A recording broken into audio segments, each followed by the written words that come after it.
Bom, gente, então é o seguinte, né? Então a tríade cardio, pulmonar, renal, né? Então essas três vísceras elas se relacionam diretamente, né? Morfologicamente e fisiologicamente, tá? Então a ideia é a gente ter essa visão da normalidade, né, do fisiológico, como é que é a relação entre elas, e eu escolhi algumas patologias para a gente estar falando aqui também. Bom, então é o seguinte, ó, então a gente tem, né, pensando diretamente, o pulmãozinho ali, ó, diretamente numa relação anatômica, então eu separei elas, né, vamos relacionar as três, mas duas a duas. E claro que no final vocês vão perceber que a gente tem elas todas correlacionadas necessariamente, né? Então é o seguinte, gente, a gente já sabe que é óbvio que a gente tem uma relação anatômica direta entre o coração e os pulmões, né? Então, eles, coração e pulmões, vivem, moram no mesmo espaço, né? Dividem o mesmo espaço, onde a gente tem lá o coração ocupando o centro do espaço torácico e os pulmões aqui mais lateralmente, né? O direito e o esquerdo. Então, a gente tem uma relação direta aqui de localização, né? Eles são bem próximos, vizinhos aqui, parede com parede, vamos dizer assim. Pericárdio com pleura, né? Direto aqui, coladinho. E aí, quando a gente vê isso num corte do espaço torácico, né? Um corte transversal, ó, né? Passamos um corte aqui, ó, bem nessa região, né, nesse sentido transversal da caixa torácica, a gente observa que realmente o espaço está lotado, né? E os pulmões ocupando boa parte desse espaço e o coração aqui no meio entre eles, né? Então, uma relação muito próxima. E quando a gente tem estruturas muito próximas, normalmente o funcionamento de uma interfere no funcionamento da outra, né? Então a gente tem não só uma relação anatômica, mas uma relação funcional. Quando a gente tem problemas com um ou com outro, quer dizer, com os pulmões ou com o coração, a gente tem um interferindo no trabalho do outro, por conta dessa aproximação, né, de localização, tá? Bom, aqui a gente vê que, então, além da localização, a gente tem conexão. Então, o coração ele se comunica com os pulmões através de vasos sanguíneos, né? Conduzindo sangue para o tecido pulmonar, através das artérias pulmonares e recebendo esse sangue de volta através das veias. Então, tem uma comunicação direta através do sangue, né, gente? O sistema cardiovascular ele vai se relacionar com todas as vísceras do corpo através da circulação sanguínea, né? Através dos vasos sanguíneos que chegam em todos os tecidos. Então, geralmente, quando a gente tem problemas até com a composição desse sangue, isso pode ter um impacto sistêmico, tá? E aí não vai ser diferente aqui com o tecido pulmonar. Então, a gente vai falar um pouquinho mais. Então, vamos falar aqui, ó, primeiro a relação do coração, do cardio, com os pulmões, tá? Cardiopulmonar. Então, vamos pegar exemplos de doenças. Então, a gente tem uma condição que a gente conhece como miocardiopatia hipertrófica, né? Que é quando ocorre um crescimento anormal do coração através de um processo de hipertrofia. E aí o coração aumentado, o que vai acontecer? Aquele espacinho abarrotado, como a gente vê aqui nessa tomografia, ó, né? E a gente viu naquele corte transversal de tórax. Com um coração maior, é claro que ele vai apertar, vai empurrar o pulmão. E aí isso vai refletir em quê, gente?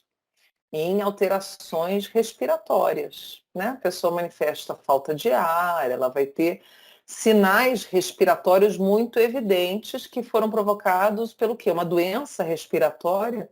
Não, uma doença cardíaca.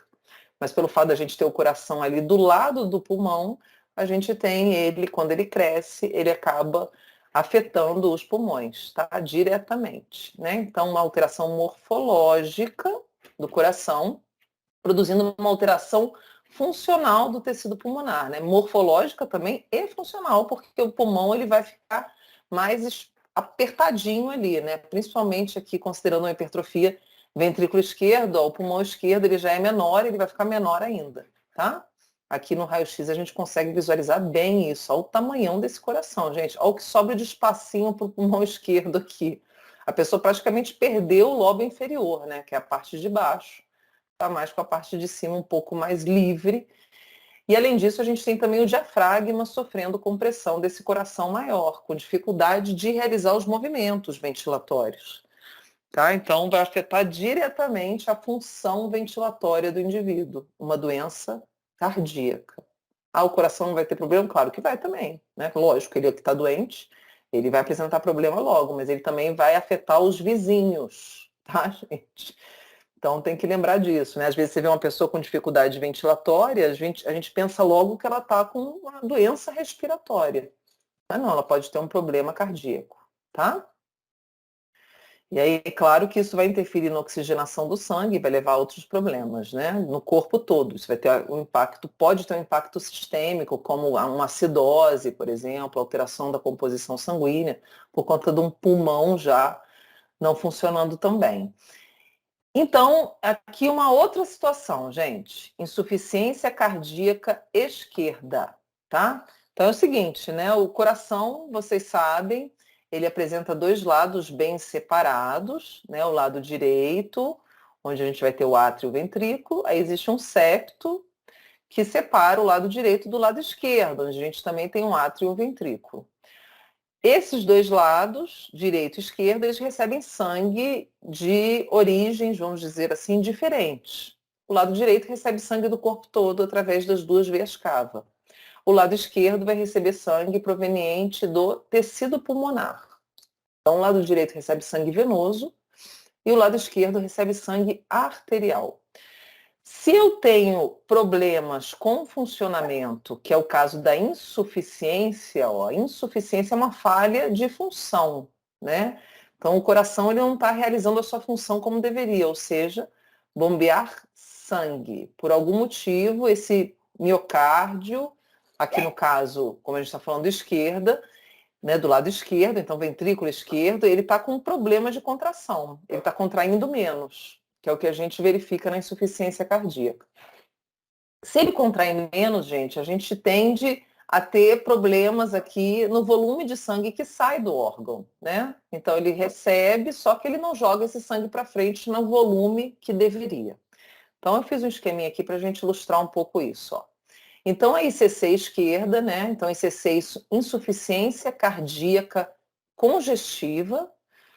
Então insuficiência cardíaca quer dizer o coração funcionando baleado, mal, congestiva, porque ele produz, esse mau funcionamento produz o que a gente chama de congestão venosa. Então vamos entender isso aqui, ó.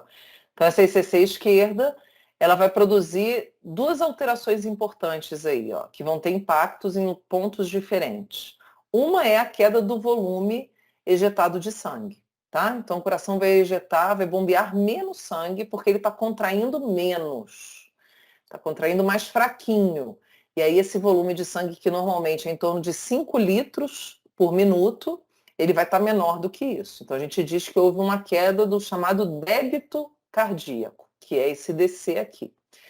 Aí então a gente vai ter menos sangue saindo, indo em direção à artéria aorta, ou seja, indo para o corpo inteiro, né? E aí isso vai produzir o quê, gente? Uma hipóxia sistêmica. A gente pode ter, claro que isso vai depender desse grau aqui de queda de débito, tá? Mas vai reduzir muito a quantidade de oxigênio circulante. Você tem uma redução importante aí da saturação do oxigênio. Isso pode fazer com que a pessoa se sinta mais cansada, tenha mais cãibra, tenha vertigens, sonolência, tontura, fica mais fadigada, tendência a desmaio, enfim, né, dor de cabeça. Então isso pode produzir uma série de sinais que o indivíduo vai manifestar por esse baixo oxigênio circulante. Então essa é uma repercussão sistêmica do problema. Uma outra repercussão que a gente vai ter vai ser justamente que diz respeito aos pulmões. Então, essa ICC esquerda, ela vai levar, como eu falei para vocês, insuficiência, né? ICC, insuficiência cardíaca congestiva. Então, ela produz essa baixa contratilidade do lado esquerdo do coração, vai fazer com que o sangue fique mais acumulado nas veias pulmonares. Esse processo de acúmulo de sangue nas veias é o que a gente chama de congestão, tá? Então, a gente chama de congestão venosa. Ou seja, gente, às vezes estão congestionadas de sangue, tá? Que nem um congestionamento de carro numa rua. Você tem aquele monte de carro acumulado lá. É o que acontece nas veias. A gente vai ter o sangue acumulado nas veias. E aí o que acontece, né? Isso porque nas veias pulmonares. Por quê? Porque o ventrículo esquerdo ele recebe o sangue de veias pulmonares. Então, se ele não está funcionando bem, ele não está atendendo, quer dizer, o que chega ele não está jogando para frente, né? Então, você tem esse sangue acumulado. Chega sangue, mas o ventrículo não está dando vazão para esse sangue, tá? Em direção às artérias. E aí esse sangue tende a ficar retido, congestionando veias pulmonares. O que vai acontecer? A gente vai ter essa congestão refletindo lá no tecido pulmonar, na intimidade dele, nos capilares. E aí essa congestão vai produzir o que a gente chama de aumento da pressão hidrostática, tá? No capilar alveolar. Esse PC é a pressão hidrostática. Então essa pressão aumenta, que é a pressão de dentro do capilar. Então é o seguinte, ó, gente. Então aqui ilustrando, né, uma ilustraçãozinha simples, onde a gente tem o sangue chegando, né, mostrando aqui no alvéolo, então aqui é o capilar, onde estão as hemáciazinhas circulando, ó, e aqui o espaço alveolar. Então o sangue chega venoso, né, o gás carbônico vai embora, se difunde para o alvéolo, o oxigênio vai do alvéolo para o sangue, e aí o sangue vira de venoso, ele se torna arterial. Então o processo é esse, né? E aí é justamente esse sangue que chega aqui no ventrículo esquerdo. Então, se eu tenho o ventrículo com bombeamento prejudicado, eu tenho um acúmulo de sangue nas veias pulmonares que vai se refletir assim, ó, para trás, né? É que nem se eu tiver um problema, por exemplo, numa rua, uma obra, sei lá, qualquer coisa, eu tenho um carro parando ali no início, aí ele vai parando, parando. Isso vai se refletindo lá para trás, e até em ruazinhas menores, né? A gente vai ter o reflexo, um acidente, uma coisa. É uma congestão, um congestionamento de rua. Aqui a gente tem um congestionamento de veia que vai se refletir lá na ruazinha mais fininha, que é quem, gente? O capilar. E aí, então, vou ter um aumento da pressão do sangue aqui dentro desse capilar. Normalmente, a pressão sanguínea nos capilares alveolares, ela é extremamente baixa. Justamente para a gente não ter passagem de líquido do capilar para o outro espaço, no caso aqui, espaço alveolar. Diferente, por exemplo, dos capilares das outras partes do corpo, que normalmente tem uma pressão bem bacana, bem alta, que é justamente para favorecer a saída do líquido, que vai levar como uma enxurrada, assim, né? Um monte de outras coisas. Aqui isso não é legal, não é interessante, a pressão é sempre baixa. Só que com a congestão a gente vai ter o aumento dessa pressão, que é essa PC que eu botei aqui, que é a pressão hidrostática do capilar. Ela vai aumentar. E aí, se ela aumenta, o que acontece? O líquido plasmático força a parede capilar, e aí a gente vai ter a manifestação de edema pulmonar, tá? Então, ó, uma doença cardíaca produzindo uma doença pulmonar. Tá vendo? O negócio é sério. E aí, o que a gente tem? O alvéolo ele fica inundado de líquido, e aí essas moléculas gasosas vão ter muita dificuldade de atravessar esse líquido todo que vai estar aqui dentro, então vai ficar como se fosse um aquáriozinho aqui, ó, cheio de líquido, os vários alvéolos, né, um monte. E aí a gente vai ter problemas com a difusão das moléculas gasosas. Resultado, o gás carbônico ele vai ter dificuldade de sair do sangue e o oxigênio vai ter dificuldade de entrar. Então a gente vai ter um aumento do CO2 circulante, uma redução do O2. Isso vai produzir uma acidose respiratória, tá? Uma alteração de pH. Quando a gente altera o pH plasmático, isso vai mexer com o metabolismo de todas as células. Então, olha só, gente, a redução do débito cardíaco já produz a hipóxia, né? Já produz a redução do teor de oxigênio circulante. E se a gente tem, nos tecidos no caso, né? Quando a gente fala em hipóxia, é no tecido já. Se a gente tem um edema pulmonar, isso vai alimentar ainda mais essa história aqui. Tá? A gente vai ter uma retroalimentação positiva aqui nesse esquema. Isso intensifica ainda mais todos aqueles sinais que eu falei para vocês, de cansaço, né, dificuldade ventilatória, fadiga, cãibra, enfim, um monte de problema, tá? Então vai reduzir ainda mais essa saturação, porque o indivíduo, além de estar circulando menos sangue arterial do que devia, ele também está com problemas de botar o oxigênio para dentro desse sangue e de eliminar o CO2. Tá vendo, gente? Se a gente for fazer e elencando os problemas, né, é uma infinidade de coisas que vão acontecendo, é uma cascata, né? Eu sempre falo que essas doenças assim, geralmente é que nem quando a gente alinha dominós, assim, pecinha de dominó, sabe? E aí você empurra o primeiro assim, ele vai derrubando os outros. E aí vai em efeito uma coisa produzindo a outra, né? Então aqui é uma imagem, né, de edema pulmonar para vocês terem uma ideia. Então aqui numa imagem de raio-x e aqui uma tomografia. Então no raio-x a gente vê essas manchinhas mais esbranquiçadas aqui nessa região, ó. Aqui também tem. Isso tudo é ponto de edema. A gente tem também uma alteração aqui nessa imagem, não dá para ver tão bem, mas os septos normalmente eles ficam mais evidenciados, tá? Os septos entre os lobos pulmonares, você consegue verificar melhor. E aqui nessa imagem você vê bonitinho, olha só, todo esse espacinho branco aqui, isso aqui tem que ser um maciço. O que tem de espaço branco é líquido, é edema, tá? Então é líquido acumulado no tecido. Aqui desse lado tem bastante também, olha lá, essas bolinhas branquinhas aqui, ó, edema, tá? Então pegando aqui os dois pulmões, né? Já que a gente está com o ventrículo esquerdo comprometido, o ventrículo esquerdo vai receber sangue através de veias pulmonares provenientes dos dois pulmões. Então isso vai se refletir nos dois.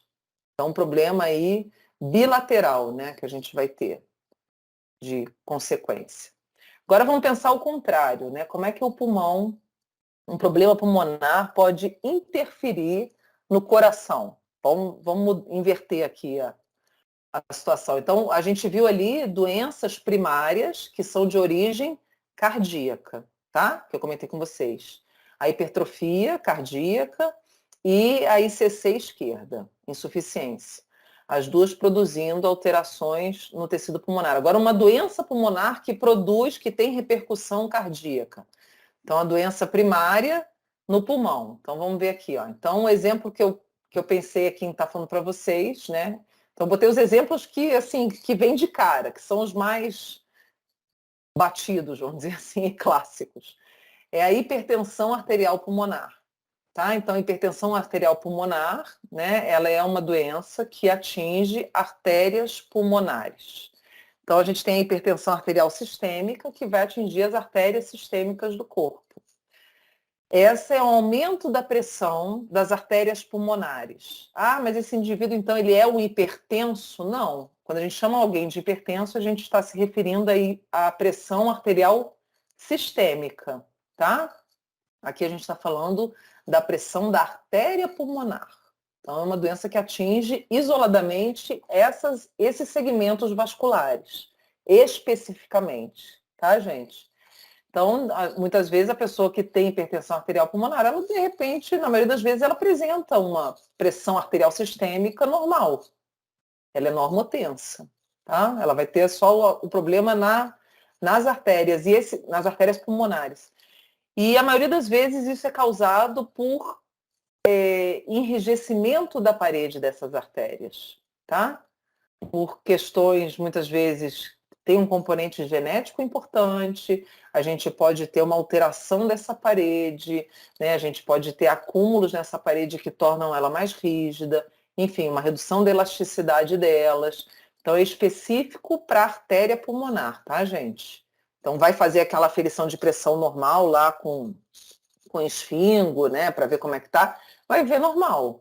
Esse tipo de hipertensão arterial pulmonar, normalmente o diagnóstico é feito primeiro por sinais que o indivíduo manifesta, ele apresenta uma dificuldade ventilatória importante, apresenta alterações cardíacas também evidentes, tá? Como uma tentativa de compensação, e você faz o diagnóstico clínico, principalmente através de ecografia com Doppler, né? E aí você consegue ver o fluxo sanguíneo na artéria pulmonar e aí consegue verificar, medir a pressão através desse tipo de exame, né? Lógico, não tem como fazer isso que está nesse desenho, né, gente? Isso não tem, então só assim mesmo. Então, olha só, geralmente a pressão arterial, né, sistêmica da artéria aorta, ela varia aqui no intervalo de uma mínima, né, de 80 chegando numa máxima de 120. E aí a gente tem essa variação acontecendo, que é produzida pela atividade cardíaca. Então, quando o coração está em diástole, a gente tem a pressão lá embaixo. Quando ele está relaxado, pressão 80. Quando ele contrai, a gente tem o sangue entrando na artéria e isso produz o aumento da pressão. Então, ela chega a 120. Aí o coração relaxa, a pressão cai de novo. Aí quando o coração contrai, ela aumenta. E assim vai, né, acontecendo ao longo de toda a nossa vida. A gente vai tendo a produção do que a gente chama de pulso pressórico, tá? Que é essa oscilação aqui. Na artéria pulmonar, que é a que está representada aqui embaixo, ó, essa curvinha aqui, a gente vai ter um perfil um pouquinho diferente. Por quê, gente? A gente não tem um pulso tão grande quanto da artéria aorta e a gente tem uma pressão variando num nível bem baixo, olha só. Ela vai variar aqui entre 8 e 25, tá? A pressão da artéria aorta a gente tem como média, ela é de 100 milímetros de mercúrio, né? A média. Na pressão da artéria pulmonar, ela é em torno de 15, tá bom? Olha a diferença enorme, né? Quase 10 vezes de diferença que a gente tem da pressão média de uma para outra. Então, o que acontece? Essa pressão da artéria pulmonar ela tem que se manter baixa justamente para não dar aquele problema de edema. Né, para o sangue ele já sai, e também porque está do lado, o ventrículo direito não precisa fazer muita força para jogar esse sangue para o tecido pulmonar. E ele tem que chegar lá de boa, tranquilão, para não fazer o que? Extravasar, forçar a parede do capilar e extravasar para o alvéolo, produzindo edema, para manter a pressão lá no capilar baixinha. E como o pulmão é do lado, deu um empurrãozinho e já chegou, né? Então por isso que essa pressão é mantida baixa. Então, a gente tem o sangue chegando através de veias cava, como eu falei para vocês, do lado direito, sangue venoso. Esse sangue venoso, cheio de gás carbônico, ele precisa ser enviado, encaminhado para o tecido pulmonar para que esse gás carbônico seja jogado fora e a gente pegue o oxigênio. Então, o que a gente vai ter é ele entrando pelas veias cava, as duas, né, inferior e superior, átrio direito, ventrículo direito, tronco pulmonar. Aí aqui, nessa tronco pulmonar e artéria pulmonar, é que vai, principalmente nas artérias pulmonares, que a gente vai ter essa situação de ocorrência de aumento de pressão. Então, normalmente a gente considera a pressão arterial pulmonar média, como eu falei para vocês, normalmente ela é em torno de 15. Quando ela for maior do que 30, isso significa hipertensão pulmonar, hipertensão arterial pulmonar, tá? Então, se toma como valor de referência pressão média maior que 30. E aí, o que acontece, gente? Se eu tenho essa pressão maior, eu vou obrigar o meu ventrículo direito a ter que produzir mais força para jogar esse sangue para esse espaço que está com maior pressão, tá? Então, geralmente, a força que o ventrículo produz, ela é determinada pela resistência arterial, né? Então, o que a gente chama aí de pós-carga, que é essa força que ele vai executar durante a sístole e a ejeção do sangue, ela é determinada pela resistência arterial, ou seja, pela pressão das artérias. Se eu tenho essa pressão maior, o ventrículo vai ter que fazer mais força, porque o sangue sempre deve circular do ponto de maior pressão para o de menor. Então, para ele sair do ventrículo, a pressão dentro do ventrículo tem que estar maior do que a pressão dentro das artérias. Então, sempre que eu aumento a pressão na artéria, eu obrigo o meu ventrículo a fazer mais força, quer dizer, a pressionar mais esse sangue. E isso vai fazendo com que esse ventrículo malhe, né, gente? Ele vai malhando, fazendo mais força. Então, vocês têm que pensar que a pressão da artéria ele equivale a um halter de ginástica para o ventrículo. Quanto maior essa pressão, mais pesado esse halter, mais força ele vai ter que fazer. E aí isso vai induzindo um processo de hipertrofia, ou seja, crescimento da parede ventricular. Então, a hipertensão arterial pulmonar, ela produz a hipertrofia do ventrículo direito, tá?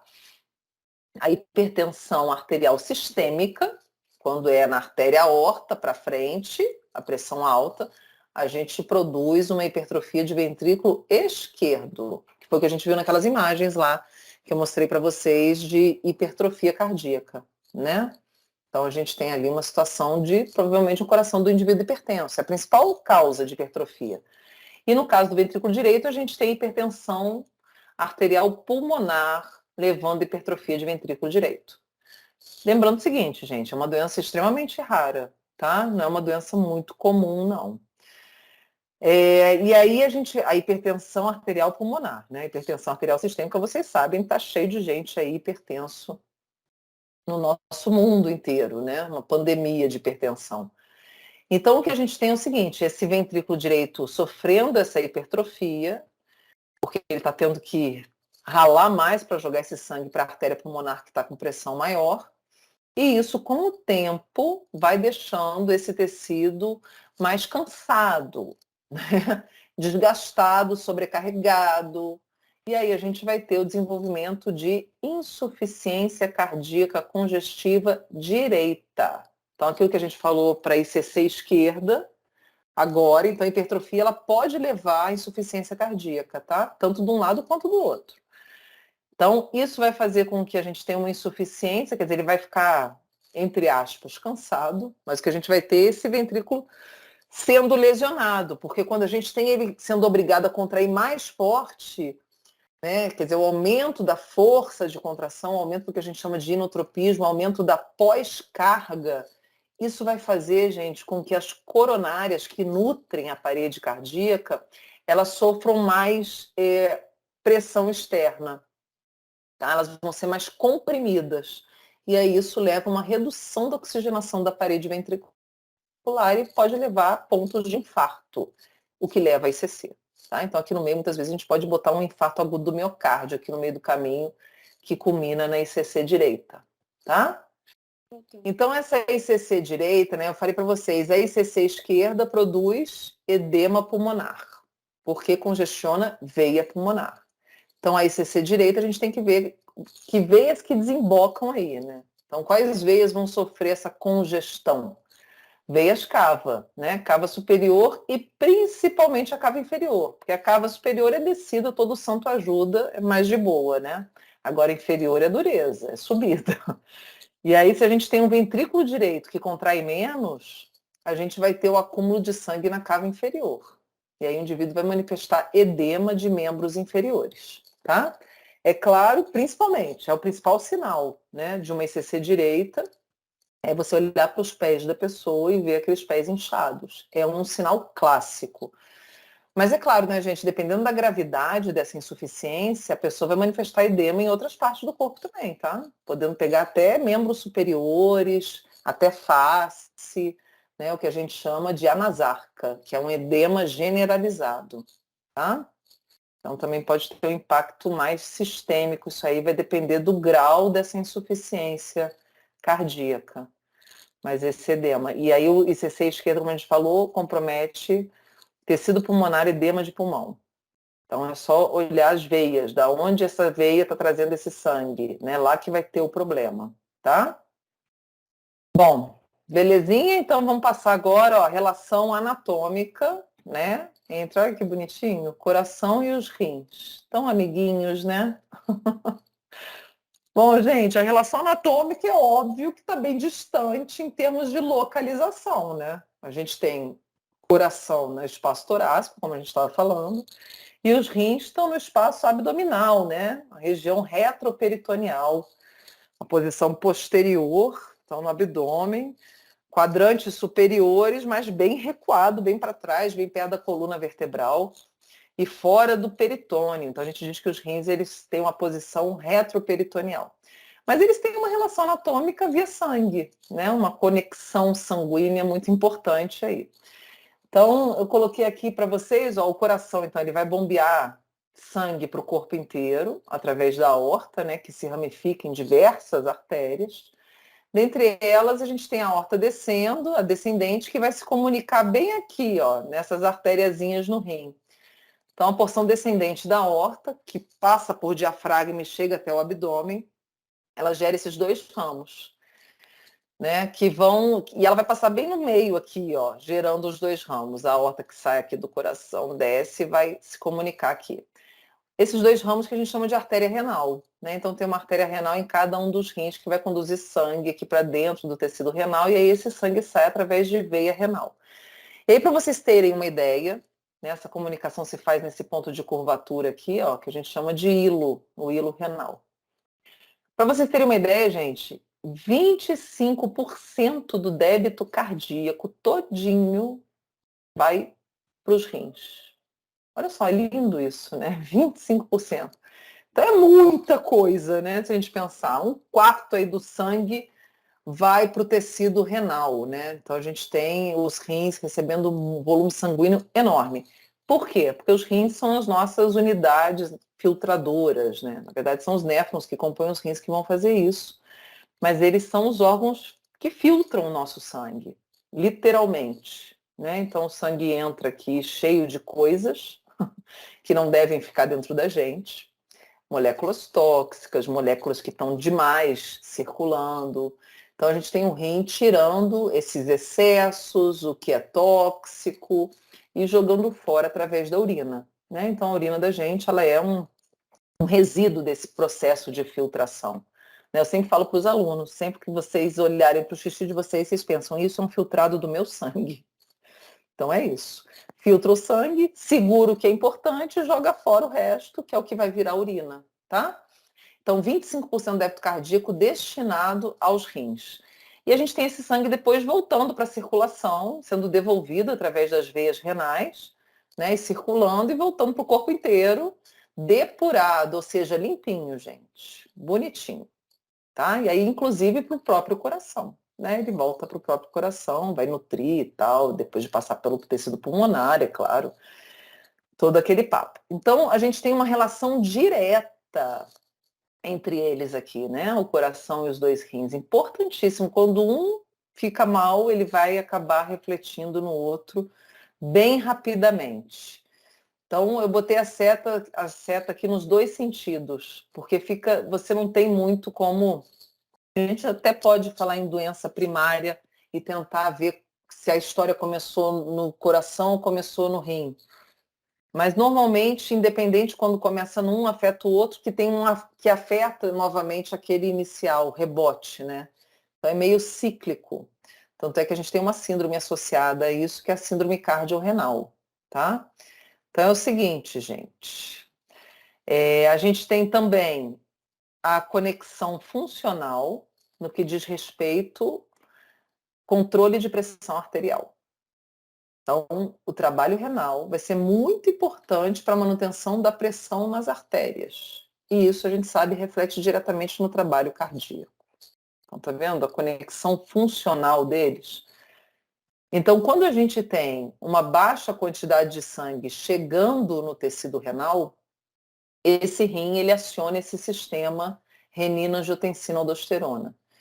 Então, o baixo volume sanguíneo leva à ativação desse sistema, que vai produzir o quê? Aumento da pressão arterial, tá? Que vai levar a aumento do fluxo sanguíneo renal. Por quê? É um sinal. O maior problema que tem é se a gente tiver pouco sangue chegando no rim, que significa que a gente vai filtrar menos. Isso vai levar a acúmulo de um monte de coisa que a gente não precisa, que tem que ser jogado fora. Né? Resíduos do metabolismo, os lixinhos metabólicos e tal. Então, se a gente tem problemas, menos sangue chegando, menos sangue sendo filtrado, isso vai produzir o quê? Problemas no nosso corpo. Então, o rim ele vai ficar monitorando isso. Tecido renal, a gente vai ter células especializadas lá, mácula densa e tal, que vai detectar esse volume de sangue através do volume do filtrado. Formou pouco filtrado, então tem pouco sangue chegando, né? É que nem a gente coa café. Se a gente bota pouca água, a gente vai ter menos café no final. Então, se eu tenho menos sangue chegando, eu vou ter menos filtrado, consequentemente, vou ter menos urina também sendo produzida. Então, o volume urinário ele diminui. Ele é um sinal de perfusão renal. Pessoa que está produzindo menos urina, significa que ela está com o rim também passando menos sangue. E isso é perigoso, porque esse rim ele pode começar a sofrer danos e a pessoa desenvolver uma insuficiência renal. Tá? Então a gente tem essa conexão fisiológica direta entre os dois, que é importantíssima, rim e coração. E também o coração-rim. O coração ele interfere no funcionamento renal, porque lá no coração a gente tem a produção do peptídeo natriurético atrial, que é uma substância endócrina, hormonal, né, peptídica, como o nome diz, que é produzida lá no átrio. Ela cai na circulação sanguínea, então circulação endócrina, liberação endócrina, e vai agir lá no tecido renal, aumentando a excreção de sódio, tá? Por isso que a gente chama de natriurético. Esse nátrio aqui corresponde a sódio. Urético, urina, tá? Então a gente tem ele estimulando essa excreção de sódio. Quando a gente elimina mais sódio do corpo, a pressão arterial tende a diminuir. Então ele é liberado quando a pressão está aumentada, tá, gente? E aí vai ser lá no miocárdio atrial, a gente tem células especializadas que liberam esse hormônio e atua diretamente no rim. Então, tá vendo? O rim produz substâncias que vão atuar diretamente no sistema cardiovascular, né? Principalmente nas artérias, aumentando a pressão, produzindo vasoconstrição. E o coração produz uma substância que atua no rim, aumentando a saída de sódio. Tá vendo a comunicação hormonal? Que lindo que a gente tem. Então, além da gente ter essa comunicação vascular, como a gente falou, a gente vai ter essa comunicação hormonal também, né? Um bate e volta aí. E aí, falando de novo da insuficiência cardíaca esquerda. Então, agora vamos falar de um problema, primeiro, de origem cardíaca. Então, a doença primária é cardíaca, produzindo reflexos direto lá no tecido renal. Então, olha lá, gente. Então, de novo, ó, quando a gente tem uma insuficiência cardíaca esquerda, a gente viu que vai ter repercussão pulmonar.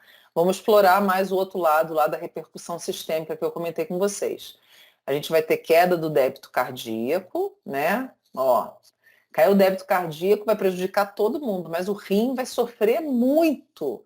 Tanto é que, para vocês terem uma ideia, geralmente a gente tem alteração de fluxo sanguíneo em diversos tecidos, dependendo do momento.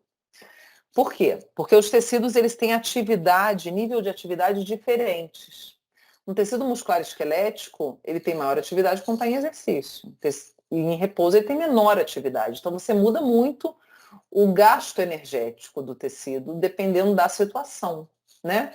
O trato gastrointestinal, mesma coisa. Quando a gente está se alimentando, em processo digestivo e tudo, a gente tem um aumento da circulação sanguínea nesse sistema, um aumento da atividade de músculo, enfim, de secreção, de glândula e tal.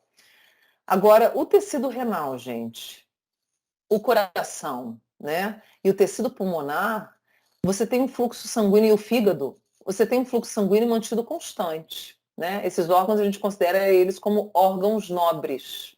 Então a circulação é mantida constante, não pode ter redução, porque são órgãos que dependem desse fluxo sanguíneo para eles realizarem a sua função no nosso corpo, tá? O fluxo sanguíneo não é mero abastecedor nutricional, como é na maioria.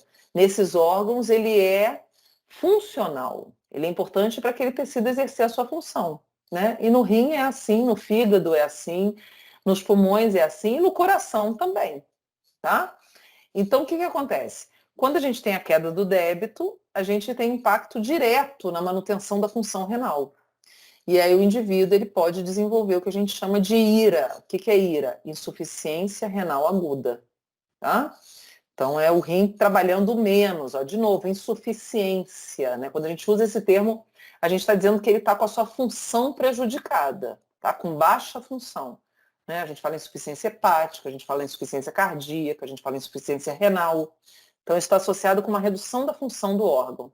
Então, o baixo débito cardíaco produz essa insuficiência renal. Ah, só a ICC esquerda vai levar a isso? Não, lógico que não. A gente tem várias situações que podem levar à queda da perfusão sanguínea no corpo todo, né? Então, não só relacionada com bombeamento cardíaco, como a gente está falando aqui. A gente pode ter situações onde tem uma diminuição de resistência arterial, que leva à redução de pressão, e isso vai levar à redução de fluxo sanguíneo nos tecidos também. Né? Aquela situação que a gente chama de vasoplegia, tá? Alteração na parede vascular. Aí, gente, o que acontece na insuficiência renal aguda? A gente tem acidose metabólica. Então, eu falei para vocês que no edema pulmonar, a gente tem acúmulo de gás carbônico. Isso leva a uma acidose respiratória, tá? No caso da insuficiência renal, a gente vai ter acúmulo de ácido no corpo. Por quê? Porque a função renal, uma das coisas que ela vai ser importante aí é a regulação do pH. Então, função ventilatória, a gente elimina CO2. CO2 é fonte de ácido. E o rim também elimina ácidos. O rim elimina CO2? Lógico que não. O CO2 não vai sair no líquido, na urina. A gente elimina ácido H+, íons H+. Né? A urina é formada basicamente por moléculas que são polares, moléculas hidrossolúveis. Tá? Então a gente vai ter os íons, diretamente íons H+, que é o que determina o pH, sendo excretado, eliminado através da urina, tanto é que a nossa urina normalmente ela tem um pH mais ácido. Tá? O pH da urina é em torno de 5, 6. Né? Então um pH mais ácido. E aí, se a gente tem o rim produzindo menos urina, que é o caso da insuficiência renal, a gente vai ter esses ácidos mais acumulados, quer dizer, a gente vai ter menor saída de ácido. E aí a gente tem uma situação de acidose metabólica, tá? Naira. Além disso, se a gente elimina menos líquido do corpo, a gente retém mais líquido, né? E isso vai levar ao aumento do volume sanguíneo, levando o quê, gente? Hipertensão arterial sistêmica.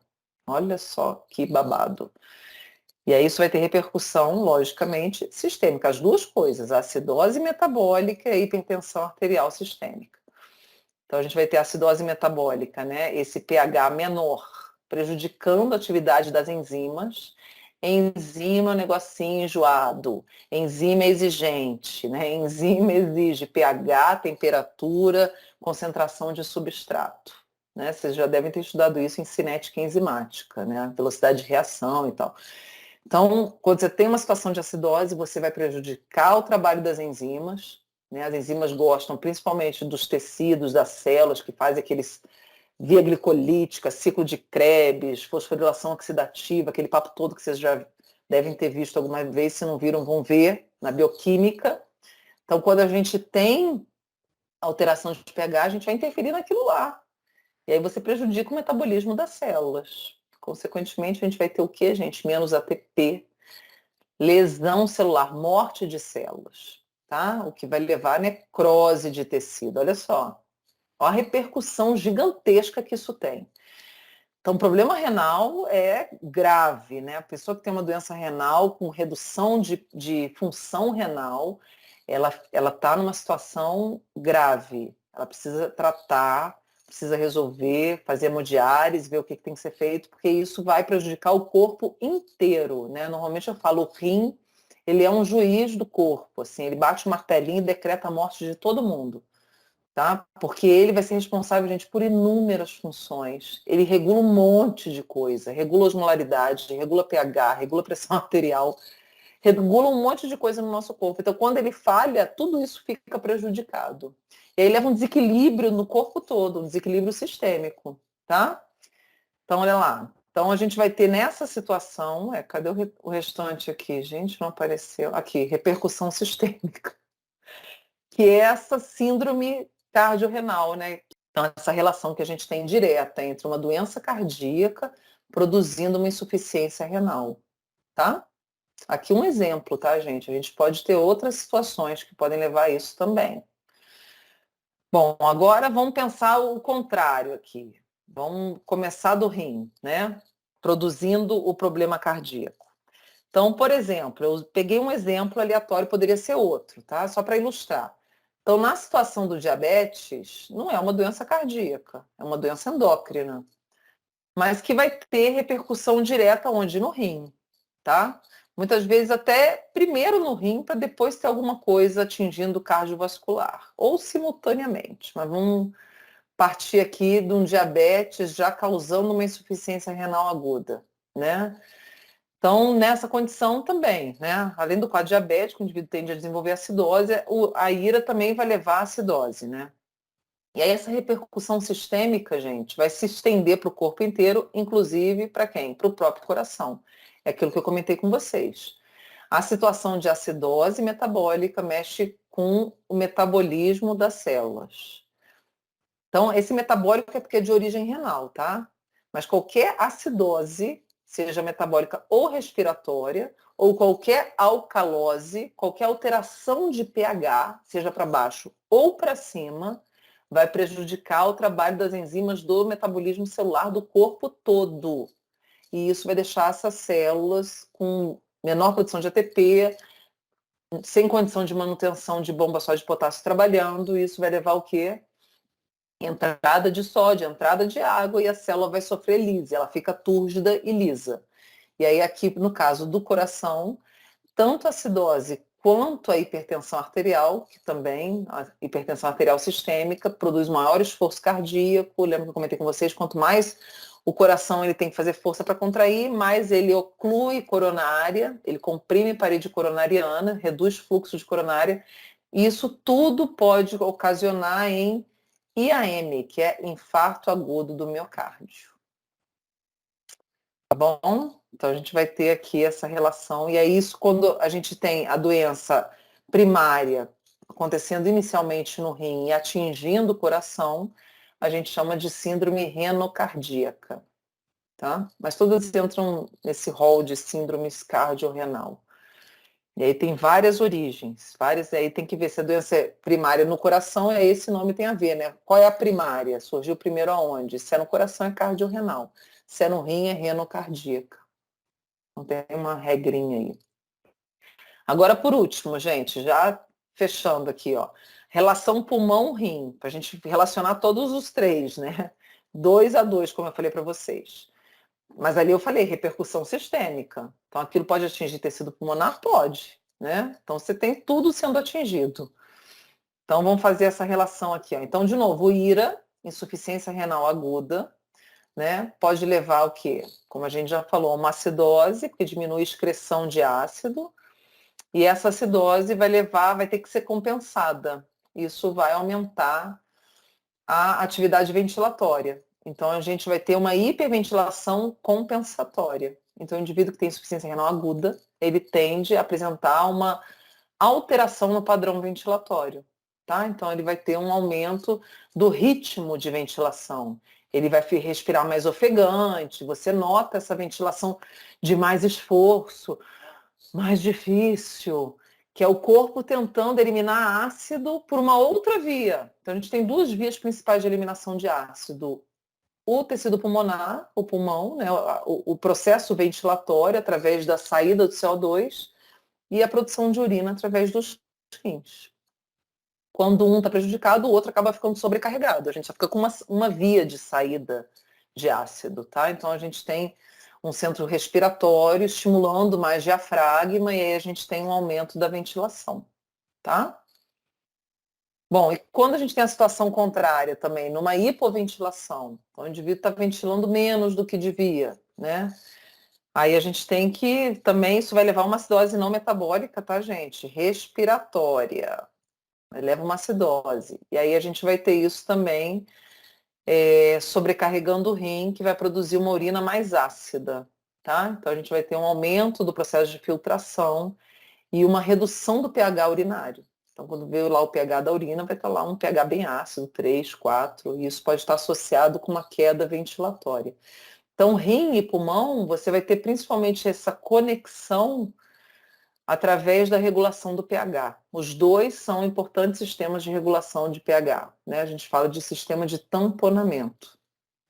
A gente tem um sistema químico, que é imediato, a gente tem o sistema respiratório, que é um sistema de regulação rápida, e a gente tem o sistema renal, que é um sistema de regulação lenta, tá? Então os dois eles vão trabalhar com relação a isso, né? Unidos aí com o mesmo propósito, tá? Então, é claro que se a gente tem um problema ventilatório, isso vai levar a uma alteração de pH que vai ter repercussão no corpo todo, né? Então, a gente vê essa acidose aqui, ela vai ter repercussão no coração, no próprio coração. Aí a gente consegue juntar os três, né, com essas alterações aí. Se a gente tem um problema cardíaco, isso vai ter repercussão na oxigenação de diversos tecidos, do rim, do tecido pulmonar, né, e pode levar também a lesões desses tecidos. Então, eles estão conectados, não tem como separá-los.